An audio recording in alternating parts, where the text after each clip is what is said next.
Happy Saturday, and what's up, Chicago? This is Sports Talk Chicago with Joey Christopoulos right here on WLS AM 890. We're talking Thomas Brown, Caleb Williams, Matt Eberflus. So without further ado, let's get to this week's episode. Chicago Bears lose another heartbreaker, now carrying a 4-game losing streak heading into tomorrow's matchup against the Minnesota Vikings. Look, what else is there to say? I've said it all here on the show. Matt Eberflus is not the head coach moving forward. And to lose to the Green Bay Packers, I know this is maybe a little bit late in the week, but man, it still stings and is still sticking around with me because for the most part of that game, the Chicago Bears, the players on the field, outplayed the Green Bay Packers. And our rookie quarterback led a beautiful drive down the field to put them in a position to win a game. The second time that our rookie quarterback has been able to do that. And of course, the Green Bay Packers come out on top once again. It's been beaten like a dead horse, but Matt Eberflus opting to kick a field goal on second down with 35 seconds left. Now, here's the thing. There's a couple of different ways he could have sliced that. The first one is obvious. You can run the football. You still have a timeout left. See if you can get a couple extra yards. The second one is you could throw the ball. See if you can get a completion. You don't want to put it in harm's way. You tell Caleb that if he doesn't have it within that 2.45 seconds that he was getting the ball out throughout this entire game, you throw that ball away, which then means that the clock stops. You can then huddle up and run another play, then call your timeout. You had multiple bites at this apple to put them in position to get a little bit closer to kick that field goal, and Matt Eberflus opted not to do it. There's a great clip running around through CHGO Sports this week of Mark Trestman kicking a field goal on second down, it not working out, the Chicago Bears losing, Matt Nagy making the same decision in 2019, it not working out, and then Matt Eberflus doing the same thing, and all their explanations are eerily similar. And the pain continues, especially when it comes to the Chicago Bears versus the Green Bay Packers. Moving it forward into the reality of the situation. And I just want to throw this out there. And look, a lot of people, this is an easy one to jump into the YouTube comments and push back on. But I just want you to keep in mind, Bears fans, as you move forward, especially with Caleb Williams heading into the end of his rookie season. We're in the second half part of it now. We want to grade him, obviously, on performance. A lot of people are going to try and grade him on results. And to be very fair, let's be honest here. Caleb Williams has won us 2 football games, has put us in a position where the percentages, the win probabilities, were definitely over 90% for the Washington game. And you would think we're probably in the 80 to 90% kicking a 46-yard field goal. Maybe you let your rookie quarterback run another play, but I'll get to that a little bit later.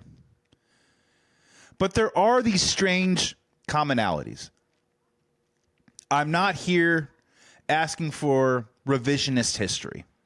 I'm not here asking, the woulda, coulda, shoulda, but I'm gonna do a bit of a sliding doors. And I want you to just keep this in mind with Caleb moving forward, of how things happen and how the Chicago Bears can obscure how we view our quarterback in this town. The first one I just mentioned. I know a lot of people don't like Jay Cutler. I'll be honest, I was a bit of a Jay apologist when he was playing. I always thought that we could win with him. We got pretty dang close. It never happened. They moved on from him. But for all those detractors out there of Jay Cutler, let's be honest. What happens if the Chicago Bears win the Chris Conte game? What if Jay Cutler beats Aaron Rodgers and the Green Bay Packers and gets us into the playoffs? I'm not saying we think of Jay completely differently, but I am saying that we may give him a little bit more credit, or it might have changed slightly the narrative that what we ended up having for Jay Cutler moving forward. Again, another case with Mitch Trubisky. I'm going to do it for all of them. Mitch Trubisky in the double doink. Now, don't get me wrong. Through 3.5 quarters, Mitch was not good. And in fact, a month leading into that game, Mitch was not very good. And Mitch versus the Eagles was terrible. But when it mattered the most in the fourth quarter, results-based business, Mitch Trubisky made a couple of great throws, specifically a couple to Allen Robinson, and put us in a position to have our field goal kicker kick a game-winning field goal to win a playoff game. And at what percentage would the narrative have changed, just slightly, if Mitch Trubisky was known as one of the Bears quarterbacks that went down and won us a playoff game? Would it have changed some of his confidence? Would it have changed the momentum? Would we think of him differently? These are sliding doors things that I'm just hypothetically walking through. But they are interesting what ifs of how we view the quarterback in this town and how so close we came to viewing it a little bit differently. Justin Fields. Now, these aren't quite the same as Cutler and Mitch. So I'm already going to take this down a notch before everyone freaks out on me. I'm going to talk about Justin Fields for a second here. But a lot of people, especially in the offseason, love to throw around Justin's career record. And look, he can't run from it. And the facts are the facts. His career record with the Chicago Bears was awful. Did not win many games. But ask yourself a question here. If Matt Eberflus in the Chicago Bears defense doesn't blow, what was it, a 28-point lead versus Denver, which just so happened to be Justin Fields' best game as a pro, the Chicago Bears don't blow a 26-14 lead in the fourth quarter against the Detroit Lions, which just so happened to also be Justin Fields' best throw as a pro to DJ Moore down that seam. A beautiful 29-yard pass that put them up, which seemed like for good at the time. Or what if we don't blow that 10-point lead 17-7 to the Cleveland Browns? You switch those three wins around. 7-10 turns into 10-7. Justin Fields goes to the playoffs. Do we have a different conversation? And do I think ultimately we did the right thing by moving on, especially from Justin Fields and getting Caleb Williams? Ultimately, I do. I really do. But we're in the same spot right now. We are in a position where our head coach has now blown 2 games and 2 game-winning drives from our rookie quarterback. I led off this show talking about my 5 worst Bears-Packers losses. The lead for this show should have been how our rookie quarterback literally put his team on his back and drove down the field, put us in a position, and we kicked the game-winning field goal, and we beat the Green Bay Packers. One of my checklists or things, boxes I want to check for my rookie quarterback, these are just pet theories of mine. I'd love to hear your thoughts on what your checklist is for Caleb Williams in just his first year as a Chicago Bears quarterback. One of mine was beat the Green Bay Packers, and the other one was win a divisional game on the road. Hasn't gotten an opportunity to even play that game yet, so we'll see if that happens. But one of them was beat the Green Bay Packers. He put us in a position to do that. And our head coach got scared. And our head coach decided to kick a 46-yard field goal with a kicker who the entire game is known as a low-line drive kicker, especially from 40 yards out. And then after the game, the head coach tells you about all the bad things that could have happened. Well, we didn't want to do a fumble. Well, we didn't want to lose yards. Literally, our head coach gaslighting us by telling us all the bad things that could have happened. Coaching scared, reactionary, slow to the switch, risk averse. Have I been using these phrases recently when we talk about Matt Eberflus and his relation to Caleb Williams and the way he coaches his football team? I have. And all these phrases continuously pop up with Matt Eberflus over and over and over again. And it's obscuring the view of how we are trying to look at this rookie quarterback right now. We want to walk out of this season saying that he's a franchise guy. We should be talking about how our rookie quarterback has 2 game-winning drives right now. But we don't because of the Hail Mary and because Eberflus got scared and decided to kick a field goal on second down. A lot of people want my take on how I feel personally about how Thomas Brown did. What's the future going to look like? Was there any significant change? Or was it just a breath of fresh air? Change for change's sake brought some success to the team. Well, here's what I will say. And I don't want this to seem sarcastic or glib, but I want this to be taken in the light that Chicago Bears fans deserve better. And Thomas Brown, in his first game as offensive coordinator, I think he just looked coherent, which is a large step up than what we've seen from Shane Waldron. Coherency. I mean, let's just start with the body language stuff, the tenor, the stuff that we can watch on our couch when they cut to these guys on TV. Thomas Brown in the booth looks calm, cool, collected. Dude was not flinching, all right? And he seemed to have every single answer. He seemed to be one play ahead, which is what you need to be as an offensive coordinator so that these plays can stack on top of each other. We all know that when we cut to Shane Waldron on the sideline, there was one that people were having a lot of fun with, of him shaking with the play card. There's some people that say that that's just a part of, a tick that Shane Waldron has. So I'm not digging in onto that one. But the one that we all know is that Caleb Williams, after games, wants the play call to come in faster. I've talked about it before. Caleb Williams wants to play faster. He wanted to play no huddle. He wanted to get things going into his headset. And I think Shane Waldron was slow on that.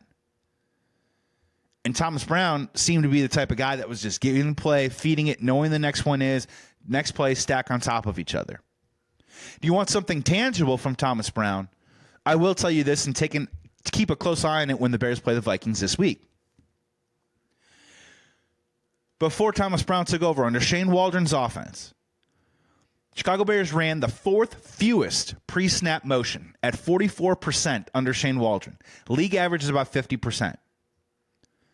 Thomas Brown in week 1, 66%. That's a tangible difference. Your rookie quarterback after games praising the operation and communication that the plays were coming in faster. And then the other part that I really liked, and the fact that now that the Chicago Bears are 4-6, I got to see more of this stuff, is I did feel like a lot of times in this game, Thomas Brown went out of his way to try and empower Caleb Williams. They went 3 for 3 on fourth down.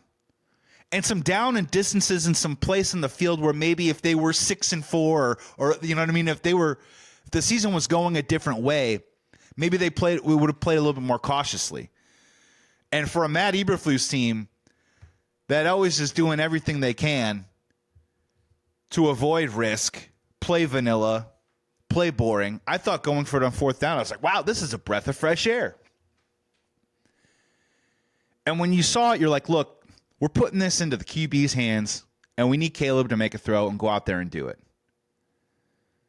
And that's what was so impressive of me with Thomas Brown. I want to see more of that stuff. And when we talk about the pre-snap motion, a couple things. One, with the pre-snap motion, it does leverage some of the linebacker looks where if you switch a guy from the left side of the field to the right side of the field, Caleb can then see whether a linebacker who is supposed to maybe be guarding him or maybe is supposed to be blitzing, do they shift to cover that piece? Do they stay where they are? It can kind of reveal some tells from the defense before the ball is snapped. Maybe gives Caleb a bit of a cleaner look. The other part about it, too, as well, is we need a bigger sample size of evidence. But the thing we wanted to see with Thomas Brown that did not happen with Shane Waldron is we saw what I thought was similar formations but different plays being run out of them. With Shane Waldron, it's out there now. You can look it up, that Shane Waldron was running all these different formations. And each time they ran a different formation, the defense knew exactly what was coming because they didn't run any alternate plays off of the formation that they saw. So just imagine if you're the defense and the Bears line up a very specific way, but they run 6 different plays off of that exact same formation, you're going to have a hard time figuring out which way to go on any given play. If you know that when they line up this way, the Chicago Bears are going to run. You line up this way, the Chicago Bears are going to pass. That's what was happening with Shane Waldron. And there were no answers there on top of it. So there are some things that, look, I think this is just coherent, basic NFL 101 offense stuff. And Thomas Brown is at least bringing it to the table. And for whatever reason, Shane Waldron wasn't. And we're going to spend a lot of time figuring out why and how. One of my theories, and look, I am completely speculating here, but I enjoy trying to get into the mind inside the room of what some of these guys are thinking. And I want to talk this out.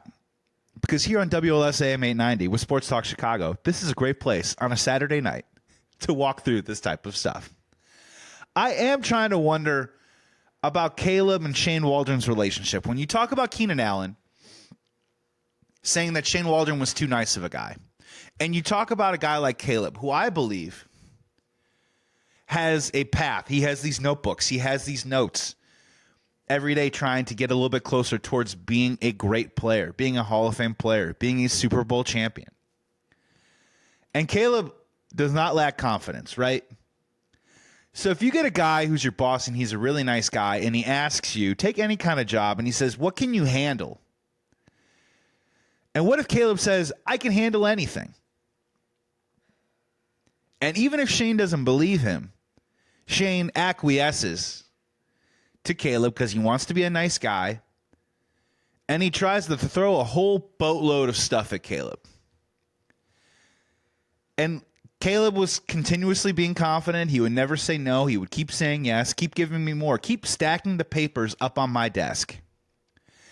And what I've kind of noticed is Thomas Brown is at least trying to be an adult in the room and trying to simplify things for Caleb just a little bit. And when I say simplify, I do not mean dumb down. There are two differences there. Simplifying might just be letting Caleb reach deep down and get back into his natural instincts a little bit. And I remember this, and if anyone out there is listening that can relate, I consider myself, I was a good student, I wasn't a great student, right? And there was these moments, especially in junior high, where you would take these tests, and for whatever reason, I'll never figure out, but for whatever reason, I think it was in 7th or 8th grade, I tested in a math test, and I did so well that they asked me if I wanted to go into this AP course, this AP math course.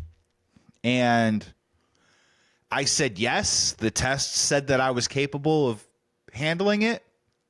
I had confidence. I thought, you want to push yourself, you want to challenge yourself. And when I got to that AP math class, I flunked that class so hard. From the moment I walked into that classroom, my head was absolutely spinning. Does it mean that I'm bad at math? No, it doesn't.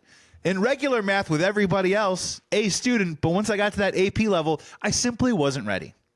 And is it possible that this analogy that I'm providing is similar maybe to what happened with Caleb Williams and Shane Waldron, where Shane maybe tried to push too many concepts, too much responsibility, too much pre-snap onto Caleb. And look, it's a learning curve.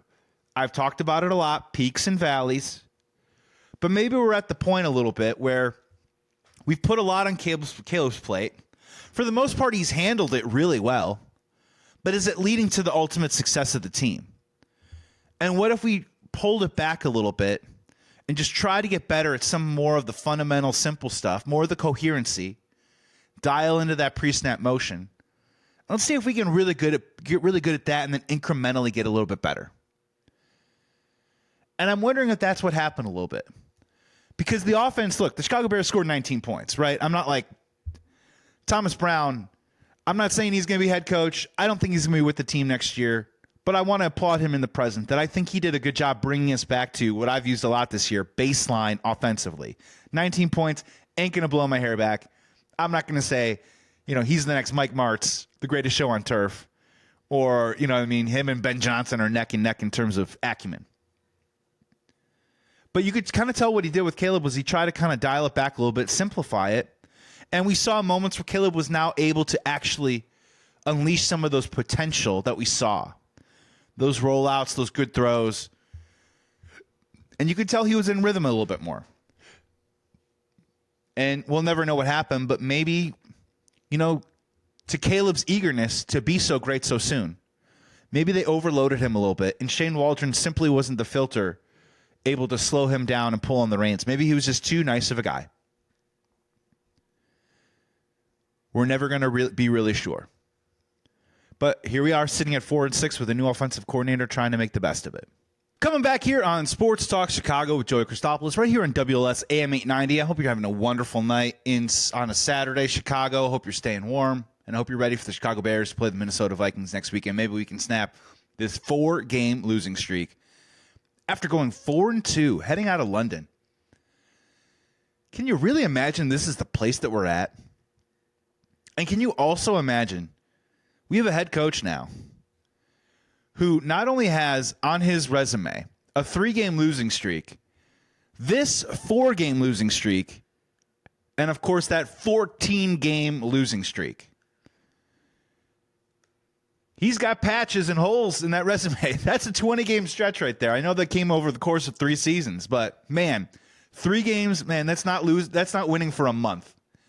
How does that taste, Chicago Bears fans? 14 games, 10 to lose a season, 4 to open up last year, and now another 4-game losing streak. Man, it's just tough.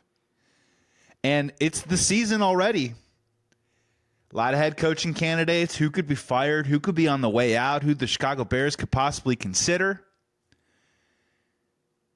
I did a deep dive on this last week, so I'm not going to go too deep. I do want to get into my keys for the Chicago Bears victory over the Minnesota Vikings, but man, New York Giants, bench Daniel Jones. Is Brian Daboll possibly on the way out? Bears fans, would Brian Daboll as a head coach be of interest of you? Or, even more importantly, if you tried to maybe get a defensive-minded head coach like a Brian Flores, like a Mike Vrabel, like Bill Belichick, could you possibly pair him with a Brian Daboll, an offensive coordinator? And is that the type of combo that gets you excited in Chicago? Brian Daboll as an offensive coordinator gets me really excited. Head coach, I'd have to probably think about it a little bit. And I do think he would probably be an above-average candidate in my eyes.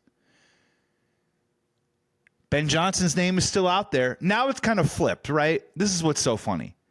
For anyone not paying attention, is that all the innuendo and rumors and gossip and whispers over the last couple months have been 2 things. One is that Ben Johnson really wanted the Bears job last year. Really wanted to coach Caleb Williams. And, of course, we retained Matt Eberflus. Great decision, Ryan Poles.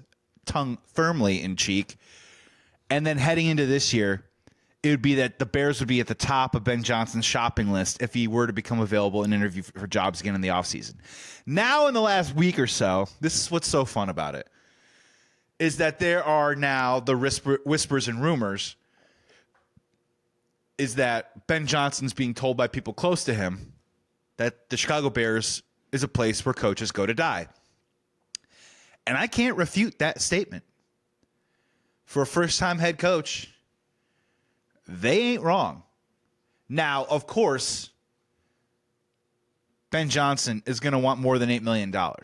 And Ben Johnson's going to want, I'm telling you, some people say 15. I think it would probably take $10 to $12 million to bring him into Chicago. And I'm very clear on this. The hiring of Ben Johnson would be skeptical to me at best. Now, of course, I'm allowed to change my mind, especially as we move through the playoffs. The Lions' offense looks amazing. They go off and win the Super Bowl, and he calls an incredible game offensively that helps them win the Super Bowl. Maybe I can start to warm up to Ben Johnson a little bit. But look, man, I've just been through these offensive flavors of the week, and I'm just looking at specific components with the Detroit Lions, namely their offensive line, namely their running back duo, and specifically Jahmyr Gibbs, a type of player that we do not have right now. And this is year 3 of them all being together with Jared Goff. And then you have the head of the snake, Dan Campbell, who is one of the better true CEO head coaches in the NFL. So that doesn't necessarily make me think Ben Johnson's going to be a bad head coach. I'm just saying I'm skeptical. can he lead the room? I'm done with guys that just draw up plays on a board and we implement it. Being a head coach, you got to control the entire 53. And you got to get them playing on both sides of the ball, ready to go every single week. And I think it's fair that I remain skeptical about Ben Johnson for now. Another one, obviously, is Mike Vrabel. I think that'd be a great selection. It'd be a hard-nosed pick. Slam dunk, not so sure. I think the one that actually checks all the boxes, and this has to do with Mike Vrabel, is I'm intrigued by Kevin Stefanski from Cleveland. He's won Coach of the Year. Took the Browns to the playoffs with Baker Mayfield. The Browns fans loved that team. They were tough defensively. They had a quarterback that made plays. They had a good running back. And they went to the playoffs. He even took them to the playoffs with Joe Flacco. The dude knows offense. And now the rumors are coming out of Cleveland is that they've hired Mike Vrabel as a consultant. And because of the Deshaun Watson factor, all of a sudden Kevin Stefanski is a bad head coach. That maybe Mike Vrabel might pull the rug out from Kevin Stefanski. Stefanski would be out and Vrabel would be in Cleveland. If he became available, I think we'd have to take a real hard look at that. Because it checks all the boxes that when I bring up Belichick, the too old, washed up, not an offensive guy. Mike Vrabel, not an offensive guy. Brian Flores, not an offensive guy. Kevin Stefanski is an offensive head coach who's proved it at a very high level and has taken teams to the playoffs. And up until the Deshaun Watson era, was actually building a level of consistency and legacy in Cleveland. A hard thing to do. I'd be very interested in Kevin Stefanski. The final one is the pie in the sky. Would the San Francisco 49ers grow tired of Kyle Shanahan? And all I can say is, man, drink that warm milk, 49ers fans. Turn the lights down low. Watch put on Planet Earth, the documentary. I want you real sleepy. I want you real tired of Kyle Shanahan. I want you snoozing. Please cut that dude loose. Of course, if Kyle Shanahan hit the street and was available, I don't think that there's a dollar amount in the world that we should not consider to bring him in. I think that's the easy slam dunk. But again, pie in the sky. I digress on that one.